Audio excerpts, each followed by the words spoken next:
Selama ini kita cuma bisa cuan dari kenaikan harga saham. Tapi kalau harganya turun, apa masih bisa cuan? Nah, disinilah short selling hadir. Di market ada dua posisi yang bisa kita ambil, yaitu long position, itu yang kita udah tahu selama ini, buy low and sell high. Jadi beli sahamnya dulu, beli barangnya dulu di harga yang lebih rendah, lalu jual ketika harganya naik. Semakin tinggi harga jualnya, maka semakin besar cuannya.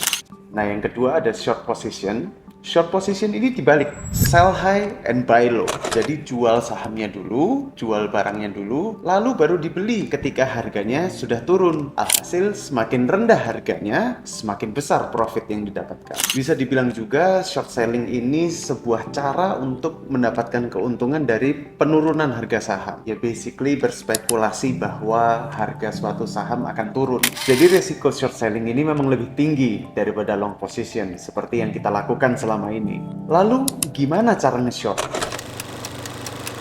Misal si Abimanyu menganalisa bahwa suatu saham ABCD akan turun 20% harganya dari harga 1000 menjadi harga 800 rupiah. Gimana caranya Abimanyu bisa memanfaatkan potensi hasil analisanya ini? Caranya dengan short sell. Abimanyu menyampaikan minatnya untuk short ke kami, Victoria Sekuritas. Lalu kami akan mencarikan pinjaman saham ABCD untuk dijual. Setelah mendapatkan pinjaman, Abimanyu menjual saham ABCD di harga 1000. Ketika harga sudah mencapai 800, Abimanyu melakukan beli sahamnya dan dikembalikan lagi ke peminjam sahamnya yang memberikan pinjaman.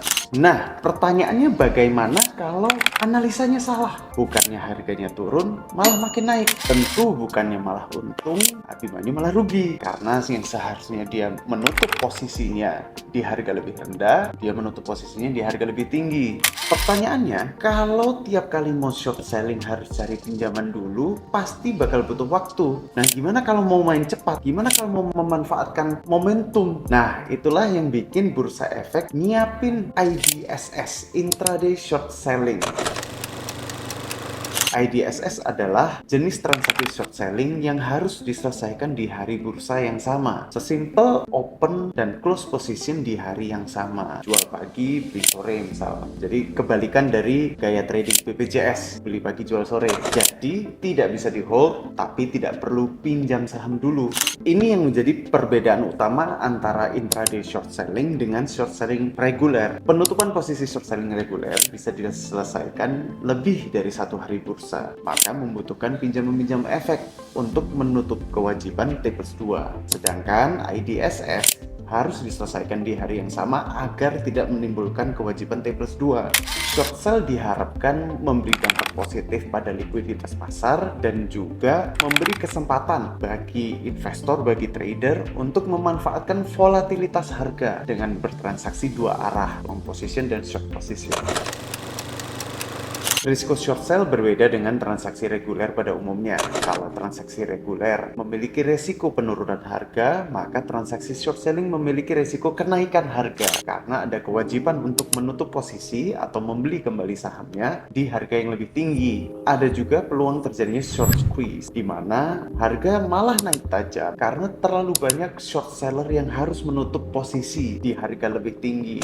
Semakin tajam harga saham naik, maka akan memicu short seller untuk cepat-cepat menutup posisinya demi menghindari kerugian yang lebih besar. Namun justru pembelian besar-besaran ini akan mendorong harga saham lebih naik lagi. Contoh yang pernah ramai dibahas ada di Amerika, saham GME atau GameStop. Itu sampai ada dokumenternya di Netflix.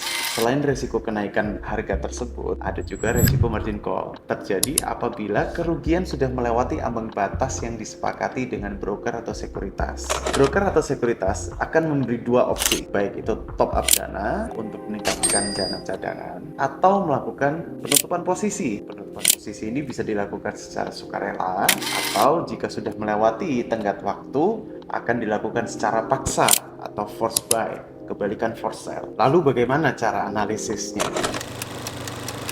Ya kalau selama ini kita cari saham-saham menunjukkan tanda-tanda akan meningkat harganya, sekarang dibalik, kita cari saham-saham yang akan turun harganya. Jadi kalau secara teknikal kita tidak lagi cari indikator-indikator bullish, kita cari indikator-indikator bearish.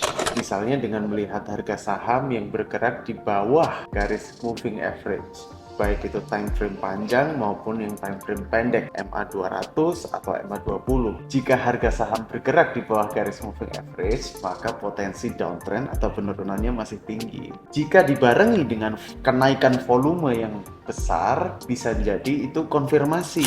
Selain itu kita juga bisa cek MACD yang berpotensi mengalami dead cross, di mana moving average yang besar melewati moving average yang kecil dari atas ke bawah.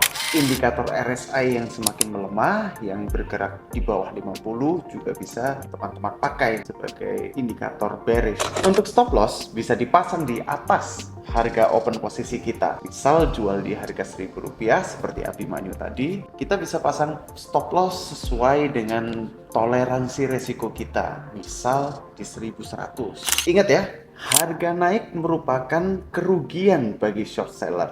Nah, Bursa Efek Indonesia sedang bersiap untuk menghidupkan kembali short selling. Rencananya di Januari 2025. Victoria Sekuritas adalah salah satu AB atau anggota bursa, broker sekuritas yang sedang mempersiapkan mendapatkan lisensi short selling. Jadi nggak semua anggota bursa, nggak semua broker, nggak semua sekuritas bisa short selling. Hanya broker yang memiliki lisensi short selling yang bisa mengakomodir permintaan bapak atau ibu atau teman-teman sekalian untuk short selling.